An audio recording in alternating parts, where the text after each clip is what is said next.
Today's episode is brought to you by Jaipur Living. Jaipur Living is committed to the craftsmanship and quality of handmade rugs and textiles. They are keeping this age-old tradition alive through their partnership with over 40,000 artisans across India. Start creating beautiful lives for your clients across all price points by opening a trade partnership account. Sign up at jaipurliving.com/HYD. On today's show, we're sharing some secrets of styling and talking about the art of selling accessories. And we have some exciting past guests to share their own process. We get into profitability, efficiency, and how to retain the joy of design. So if you've been wondering how everyone else does it, this is the show for you. Let's go!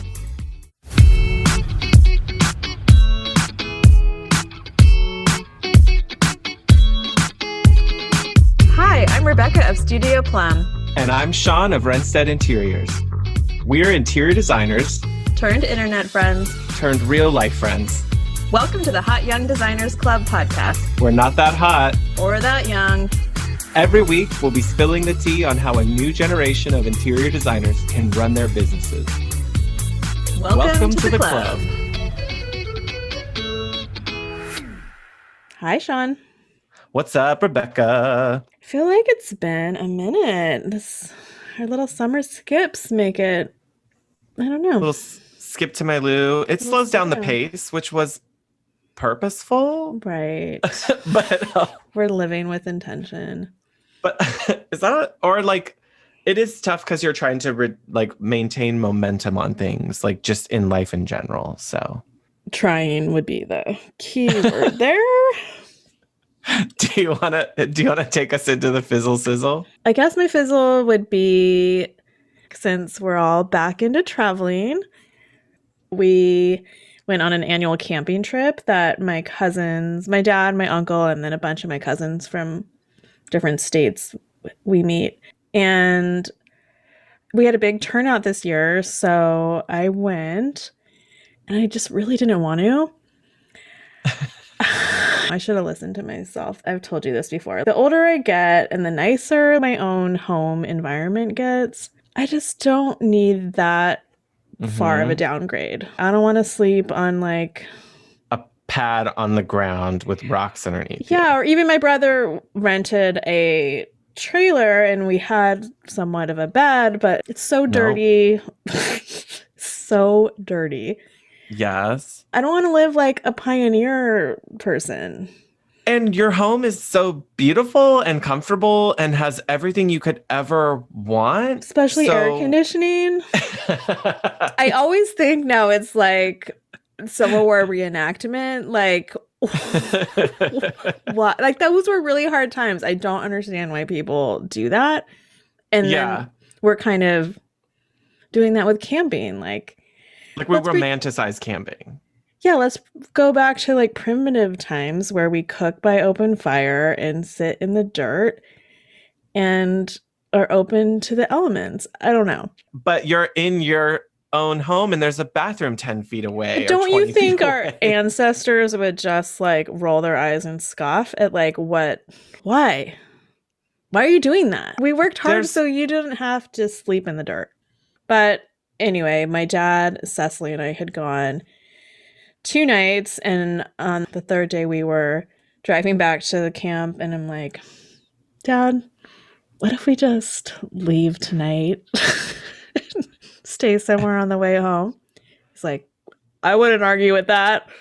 See, he was just like waiting for you to bring it up. He's never done that before. Yeah, he was over it too. So we ended up going to a really kind of crappy hotel room, which was an upgrade from our last 2 nights of existence. And sure, I don't regret it. And that's the fizzle. Sizzle, which was probably part of the problem, is 2 weeks before that, we had gone in a beautiful family vacation to the big island of Hawaii, where there were cabana boys and service and margaritas and clean sheets. Yeah. And it was very lovely and wonderful. It was so great to just be away. Obviously, it was just the 3 of us. And yeah, like I didn't do work. I didn't think about work. It was just great. So I probably should have reversed the timing on those 2 trips. Camping first. So you're so happy when you went to Hawaii. Yes, because it was like a Yeah. long way to fall, like experience wise. the From luxury hotel with literal flowers in the air to, again, with the dirt. Yeah. It's not my favorite. We did a lot of camping when I was younger, and I feel like my tolerance was definitely there when I was younger Me because I too. didn't know any better. Yeah. Let me get the fizzle out of the way because it stinks. I had a project that needed a different structural partner we needed an engineer, and it's someone I hadn't worked with before that came recommended by another local designer, and none of this is her fault, so I'm not even going to say who it was. But that person, the structural vendor, has really delayed a project that should have been done. And it took some digging, but because you know me, I'm tenacious, so I'm not going to let it go. But like the deadline for when they would be finished with their work just kept coming and passing and then it was again. And I'm like, okay, like give me the real, what's going on? And what it came down to is like they legit have never worked in so many projects at a time. Like Greater LA is just booming everywhere. And I think they just grossly underestimated how long things were going to take them and how they're like not saying no to projects. So they just have all these projects now sitting in process, but not enough of a team to get them done. And how do you grow fast enough to get past all that? Like, so now we're into months past when I thought their work would already be completed at this point. Like completed from that vendor. From that vendor. So I can't even Not finish like submitting to the job should be city. done. Yeah, no, they're not the job, but like their calculations, their sign off to add to the construction docs to go to the city. So I'm just trying to work with it as much as I possibly can for this client. And I'm honestly at a point where I do have some draft documents, and I'm probably just going to start doing a couple trade days with contractors and having them base it off of what I do have, because we're not reinventing the wheel architecturally. And I feel like most contractors are going to know what I'm going to need to do to quote this. So it just stinks because I hate being the one that's like, oh, this is the deadline. And now we've passed it several times. And the clients are like, what's going on? That sucks. I don't want to do that. Well, I know. And that's like what I really hate about this job because it's like time and it happens with budget too. Yes. Oh, and it's going to happen with this. I don't want to discourage anybody from doing it. It's just, I've definitely learned I will be further qualifying parties who do this type of work. And as much as I love supporting a smaller vendor who's like a mom and pop, it may not make sense for most projects because they just can't perform at the speed. So that's the fizzle, is just the delays. This is probably why I am so looking forward to my sizzle of this week, which is we are going to Palm Springs for this weekend to celebrate a belated birthday for a friend, and a group of us have a cool house with an amazing pool. It is going to be over 110 degrees every day. It's a dry heat. So, but it's a dry heat. It's going to be very warm. And honestly, I was looking at all the things that I could pack, and I was like, nope, there's not going to be one pair of pants, because why? No. And I think I'm going to pack one polo shirt because there's one night we're going to go have a nice meal, and a polo with shorts is totally resort worthy. Yeah. But otherwise, it's pool attire only. Outside, I'm bringing my giant, huge sun hat because you know me, I do not want to be burned. But it'll be a really nice, like we've gone to Vegas, but I don't count that as vacation because like going to market is work. Exhausting. It's tiring. Yeah, like we have a good time, but it's not vacation by a pool. Honestly, this is my first vacation during pandemic life. We've Hawaii not really was mine. That was like where you broke the seal. And so This is like the start, hopefully the start of things. I know Delta variant's weird for all of you listening. We're in California. It sucks here. Um, we're back to wearing masks inside in LA County. I don't know what Sacramento County's doing. Uh, don't even get me started.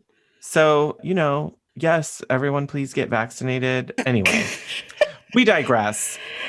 So back to today's episode. Today's show, we've secretly been planning this for a long time to get some thoughts and ideas from different designers. And then we also talk with other designers that we know outside of the show.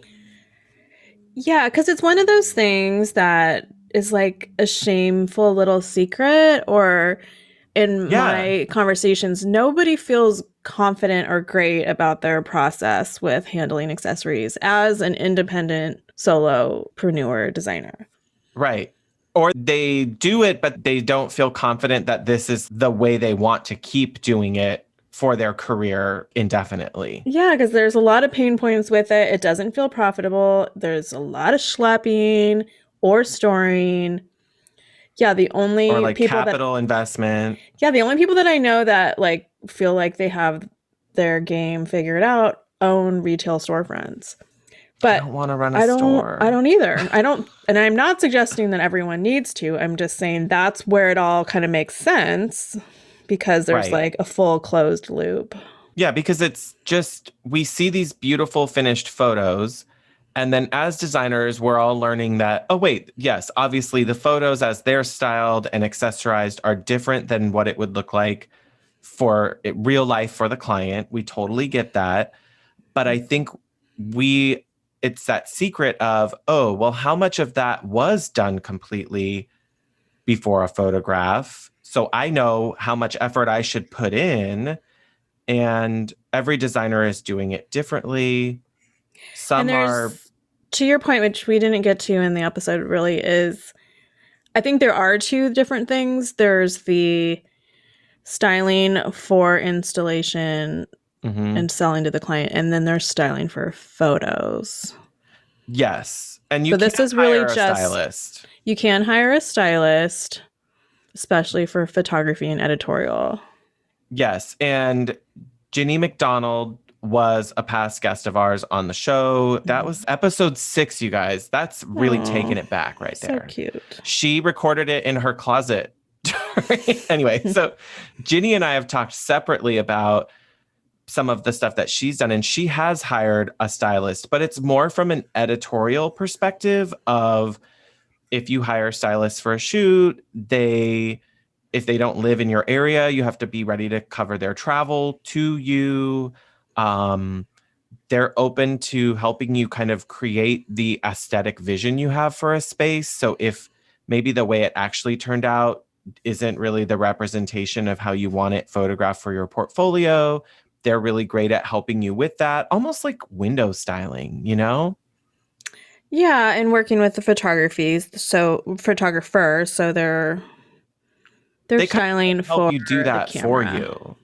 Yeah, and in theory, they could be at the shoot instead of you, so you're not losing that day. But yeah, it can be pricey, and in truth, like, you can also pay them to show up with a bunch of stuff for the shoot, or you can have your own options there on site.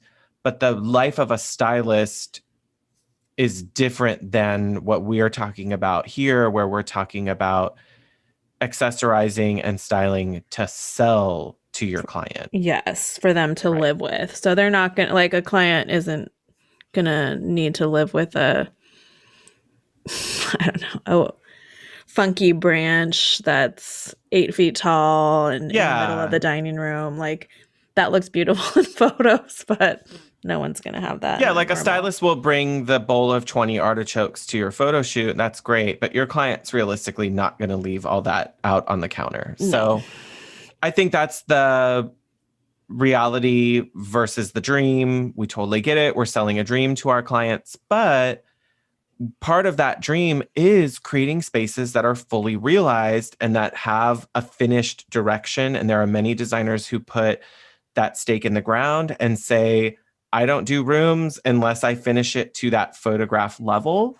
which is something we're both trying to get to is that it's just hard to entice future clients when they don't see those finished spaces as examples. They don't see the full vision realized. Yes. And so, like, for instance, my last project that I shot, I got them, they gave me a styling budget, but their preference was pretty minimal in the way it was styled, which is not how I wanted it to look for photos. So when I shot, I was my own stylist and I humped in a bunch of extra stuff.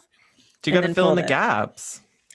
Yeah. So that was a lot of work. But going forward, anything that's full service, it's like you're going to need to invest in this to be a finished project, or you won't. Most people won't feel like it's done. I mean, yeah, what's the point of the dining room if it really is just a table and chairs and a light fixture? Like, there's nothing around giant it. Sofa with no pillows on it doesn't look that great. Or your like old college blankie on there. Like, it's it's not the fantasy. Yeah, I think that's and I'm not going to photograph that. So yeah, and that's where we're both like, okay, what's the point? So the exploration in this was, let's hear from others how they're doing it. We are not pretending to give you all a magic solution. I don't think there's any one answer. Maybe the biggest takeaway here is we all do things differently, and you feel more comfortable with your process knowing that there's some pros and cons to all the ways that other designers do it. Yeah, and to keep trying to get it to feel better and look better. And if all else fails and you can't get a client to sign off on all the accessories you want, then you just can fake it for a photo shoot. Totally. Let's start with Inea White.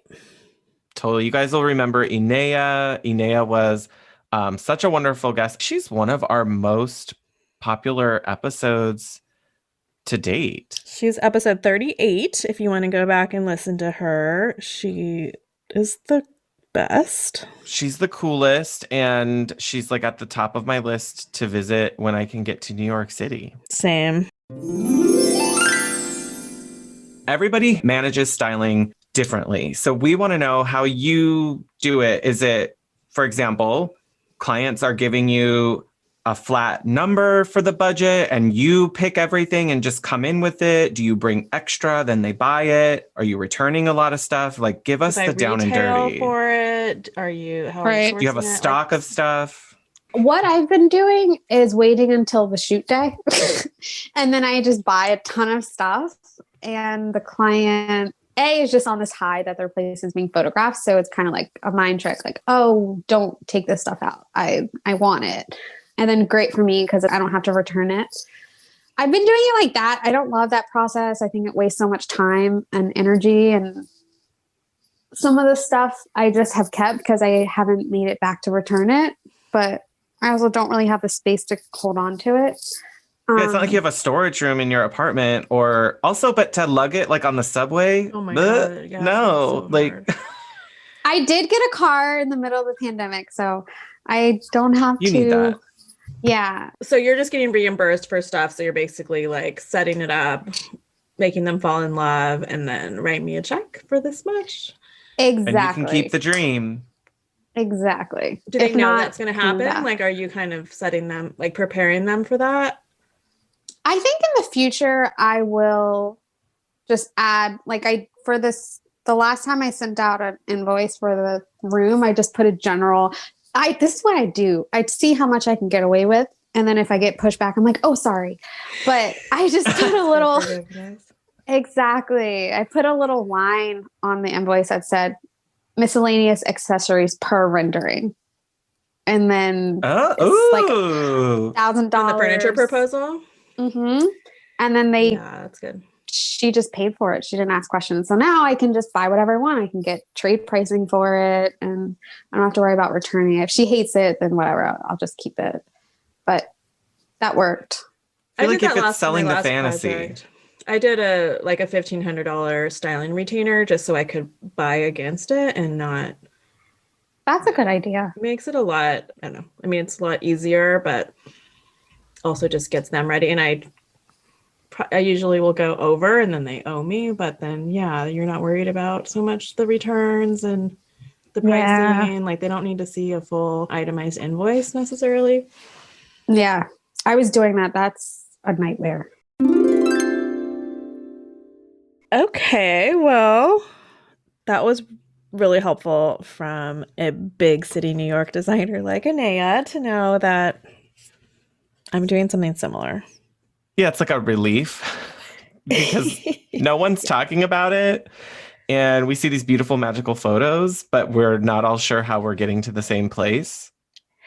And yeah, because it's hard when you don't have a storefront to pull from to have the inventory of stuff. So when you're an independent designer that's working out of your own home, you can't order a bunch of trade stuff in advance and the inventory of it all. Like it's a lot. So we're kind of stuck with this retail game, which nobody loves. Right.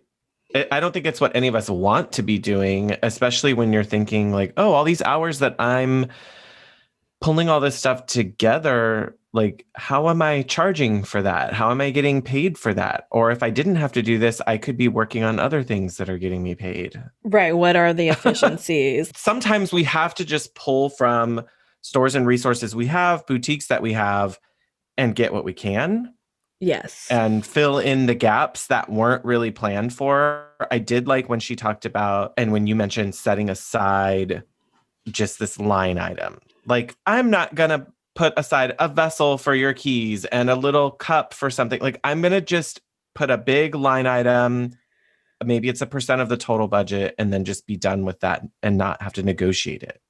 So that's where I'm still in a debate with myself. Yes, the styling retainer is definitely something that comes up like 3/4 of the way through. I've told them from the beginning this is going to happen, but I don't know what the number is until I know exactly kind of every design plan. Yeah, if you haven't designed the shelving yet, yeah, how much do you have to put? Yeah. So I've been doing write me a check for $1,500 for me to shop with, and then at the end there's going to be an itemized invoice, and then they typically will owe me. But it always comes out more than anyone thought. Yeah, I just don't. The whole, like she was saying, the itemized invoice is a nightmare. Yeah, especially if you already had, from the accounting side, you have a cost of goods sold category. However you guys are accounting for it, if you have an inventory or something, the cost of all of that already had to be registered long before you're selling it. And so those accounts have to balance out in the long term, that if you've retained things that you're going to sell, at some point, you got to sell out from that same category and get that money back. Yeah, it's been a little bit of a nightmare for me, for sure, because I collect vintage all the time and all over, and I started working with a little inventory software. Do you not even want to say what it is yet? Knowing that this isn't an endorsement yet, maybe? Well, I just haven't had enough volume to totally test it, but it's the app that I've been using is called Sortly. And it's good, and it has a lot of options to like add to, like creating barcodes and stickers that you put on the items, which I would love to get to that, but you definitely need somebody else to help you. Like, I ain't got time for that. I know another designer mentioned Lightspeed, which is another software that helps you do that. Yeah, there are a few. I don't remember exactly why I chose Sortly. I do like that you can do it all through the app. You can take photos of the item and then quickly add it to your inventory in the app, and then that can sync to a spreadsheet and gives you a little item code. I like that because the goal would be that your life is easier when it comes time to sell it. Yes. And you can keep track of that inventory sheet and have that as a supplement for the client. I'm thinking about, like, in my software, I'm still using Ivy, and I don't want to put 24 things in for that. I'm honestly feel like it's just easier to put a total cost line and then give a separate inventory sheet from whatever program I'm using. It's Because just not. In theory, when you're finishing your styling, you would go and scan all of the barcodes of all the items that you installed. Yep. And then you would get your total. It's just the input. It's the data entry that's... This is what interns do. Like, this is what you have them do at the very entry level, or an admin, just a general admin could do this kind of stuff. They don't have to have a design eye to scan things after you've installed. Totally. Yeah. So that goes down a rabbit hole. Big city designers are just like us. They are. The Hot Young Designers Club is proud to partner with J-Port Living. When we're looking for trade vendors, things we care about are beautiful products, how easy it is to order, and whether we're supporting companies who are doing good in the world. We both really believe that a good rug makes the room, and J-Port Living helps us bring quality rugs and textiles into our projects. Their website makes it quick to track inventory, place orders, and even get pricing on customized rugs. And J-Port Living is a family-owned company with a focus on social responsibility. They are changing the lives of more than 40,000 artisan weavers throughout India by providing a living wage, education, and access to healthcare. So that means that every rug we sell to our clients is helping someone support their family. And hotties, we know you're going to love supporting women in business. More than 85% of J-Port Living's weavers are women, and they're a female-led company. Head to jportliving.com/HYD to sign up for your trade partner account today. Now we have Lauren from Studio Laylock. So when I'm designing a project, sometimes I'll think about the accessories and the kinds of accessories at the beginning, but I won't actually buy them or put them in the plans. I'll show clients like if lighting, like certain lamps are important, or if there's certain fabrics when we're pulling together rooms and scheming, like we'll pull the different fabrics that work within that space. But a lot of my accessories happen once we kind of get that first layer of an install in. So once we get the furniture in, we've put the rugs down, and we kind of know the structure of the room and how it's feeling and coming together.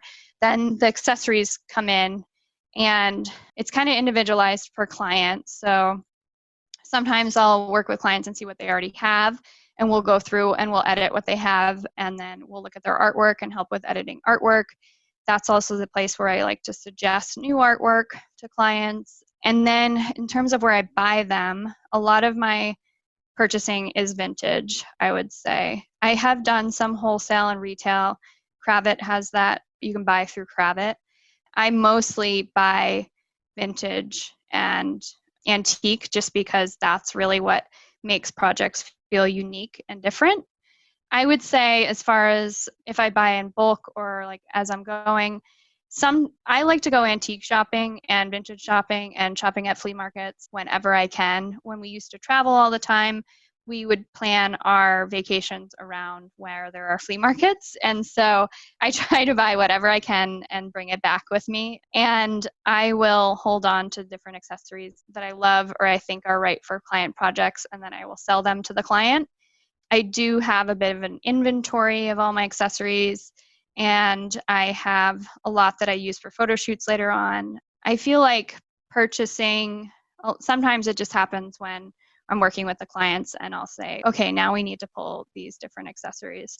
But I would say it's harder to find vintage of exactly what you want. So it's really more about just buying whenever I see something and then charging the client for it later. In terms of returns, I only, once in a while, if I'm buying from retail, I'll purchase items and bring them to the clients and return them back, but usually that doesn't typically happen.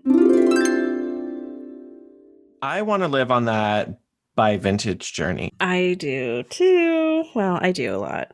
I do live there a lot, but I want to live on the planning my family vacations around flea markets journey. The problem is I wouldn't want to give the pieces up, but like I have things that are like, oh, I got that in a Paris flea market. Then you could sell that fantasy to the client who would be really stoked on it. people like a story, which is why I feel like vintage or antique and really cool collected pieces really carry some like gravity, especially because when you've redone a room, it naturally starts to feel really Soulless. yeah, I mean, yeah, I guess that's the word. Like it feels like it's so new that it needs to have some credibility added back in. And part of the way that we like to do that is by bringing in pieces that aren't new. They should feel more authentic. And I can only imagine the storage space that you would fill up taking this path, though. Oh my God. And this is where like every designer struggles with the like, well, then do I have to open up a retail arm? My answer to it is no, you No, don't. I mean, You I don't have to do definitely that. don't want to. Well, back to like the soul of it. I mean, I really feel energetically that old objects that have had lives in multiple homes carry that kind of fingerprint of other people, literally, Yeah. and like, I don't know, and energetically, I guess. Yeah. And I always try to ask the seller if they have any kind of provenance, like, do you know where this is from? Where'd you get it? So, like, I've been to a few estate sales or even an antique shop here that they bought from an estate sale of like a prominent person in the city that there's schools named after, you know, like there's names that people know, and it was from their estate. When you have stories like that, I just think I feel it when I'm using the objects that I own. So You want to give some of that to clients. Like, yeah. I think we've talked about this journey separately, which is like having a storage unit that is moderately temperature controlled in some way, depending on what you want to put. Like if you're going to buy wood furniture pieces, yeah, they probably need some type of temperature control, but storage units aren't that expensive. Your business insurance policy can cover storage units, but you do have to be committed to selling the pieces versus just collecting them, which I think is the hard part. Yeah, like it does cost money, but it is, if you're not ready to mark them up and sell them, you're not really going to make a lot of profit off of it, and you're going to end up just eating away at your business. So yeah, you can't collect stuff to just plan on having warehouse sales where you like liquidate shit. I mean, you have to prepare to sell. And also, like we were saying, inventory and kind of know what you have. Keep track of what you paid for it so you can actually make money when you sell it 6 months later. And not forget, because you're just carrying the cost of that, whether you remember or not. Yes. So a local storage unit that's close to where you work, so you can drop by like at the beginning stage of a project. You could go, ooh, do I have any pieces that would work there? That's or if you use this inventory app that I'm talking about, you can thumb through your app and see, okay, what do I have in the pillow department? Mm-hmm. And or what have I already picked for dressers that I've pulled? And what am I just tired of, but I can get rid of? Like some things we're tired of it, but it's, and so we cycle them out. Yeah. I feel like you and I both know that like you don't necessarily get paid for your time as like a complete one-to-one exchange when you're buying these things. What you're going to make it up on, though, ideally, is the markup and then the value of having these really cool curated pieces that you can't get from all new. So yeah, and that's part of your brand and your selling point, like a selling point of working with you. Like Lauren, clearly, if you love antiques and vintage, you would want, as a client, would want to work with her because she's going to be pulling the best stuff and not giving you soulless new everything. I'm here for the journey. I'm sure that both Terry and Shaun would love for both of us to turn our collections into a monetization strategy. I do sell my stuff, and this is how I justify it. I have my stuff kind of stored in plain sight. Mm. So I have shelving that is a collection of pottery, and sometimes I cycle through and sell pieces if it works in a client's house. And if it's something you want to start considering, start with smalls, like vases, little dishes, trays, that kind of stuff. Yes. And then you can move upwards to Like I don't store furniture. That's like the next level, because I feel like you and I both know that we can find really great prices on some of those things. And then we turn around and quite literally, I see bigger name designers selling those things to their clientele for many, many thousands. They bought that at Round Top for $300 and they're selling it for $5,000. I'm on Facebook Marketplace all the time, and I'm not really ever looking for anything, but I scroll through. Once in a while, I buy something like that Art Deco cabinet in my entryway that I didn't really have a use or need for it. I mean, it was $400 and it's really unique. So I could sell that for way more. And if that's part of the vision for, and we've talked with a lot of designers who we know that is part of the vision, and they recognize that staged home look just isn't really what they want to give to clients. And for designers who might be listening and you're thinking, yeah, but that's part of my jam, totally do that. You can do it with new stuff too, if that's your business model. Honestly, doing it with new stuff, you could make a ton more money. Oh, you can make a shit ton of money. So if you have a real turnkey look, I always say this, I wish that I wasn't so fussy with this kind of stuff because it costs me more time. Mm-hmm. And like when we went to Vegas market and we're looking at accessories, like if you bought 10 of this thing, you're getting such a good deal on it. I just don't want to look at it 10 times. And put it in a project 10 times. Even though the clients would be fine with it. So from a business standpoint, it's profitable. Oh, so don't let us shame you or think we're being shady when we say we want things to be a certain way. That's just us. And I think that's where in the past we've talked about the difference between there's the level of designers who have a very tailored and specific aesthetic that is we're calling it Studio McGee. It's okay, fine. Let's call it that. I mean, I was hoping you were going to say it. So it's that bitch Studio knows McGee, how to make $1. Yeah. It's that business model that I think she really leaned into and popularized, and she made it possible for other designers to do it.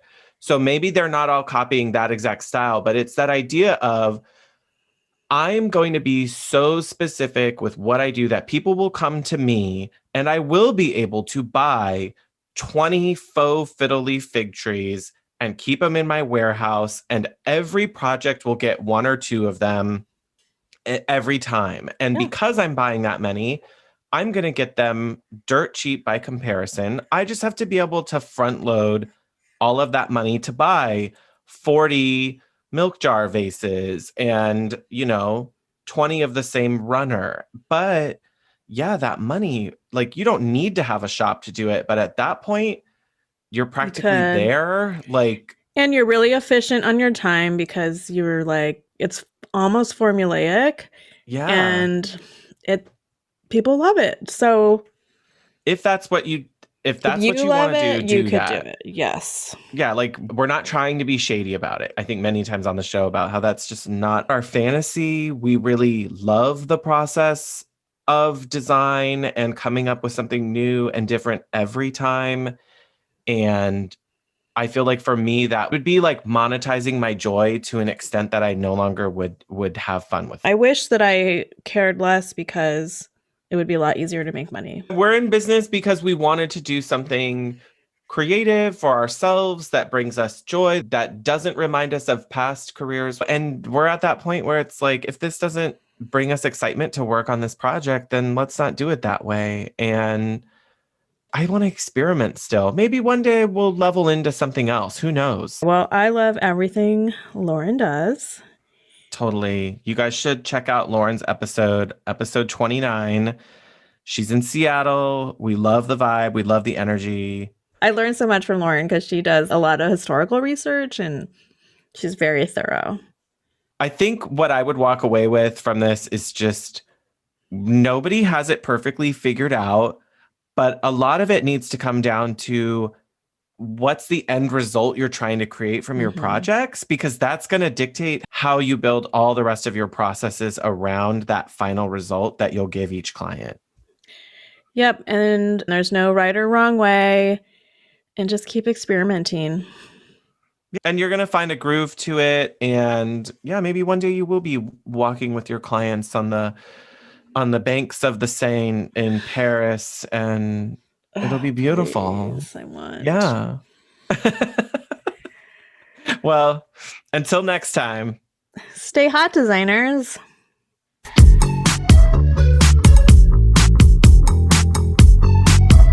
Thanks for joining this meeting of the Hot Young Designers Club podcast. If you liked what you heard, please subscribe and leave us a review on Apple Podcasts. Check out the show notes there for links to things we talked about today. We are keeping the conversation going on Instagram, so don't forget to like, comment, and follow at Hot Young Designers Club. You can find Rebecca on Instagram at Studio Plum. And you can find Shaun at Renstead Interiors. That's WRENSTED. I love that journey for you. That's the second time someone said that to me this week. Is that like a catchphrase now? It is for us. We say that to each other about the stupidest stuff. It's from Schitt's Creek. It's from Schitt's Creek. Yeah. Oh, that's why. Okay.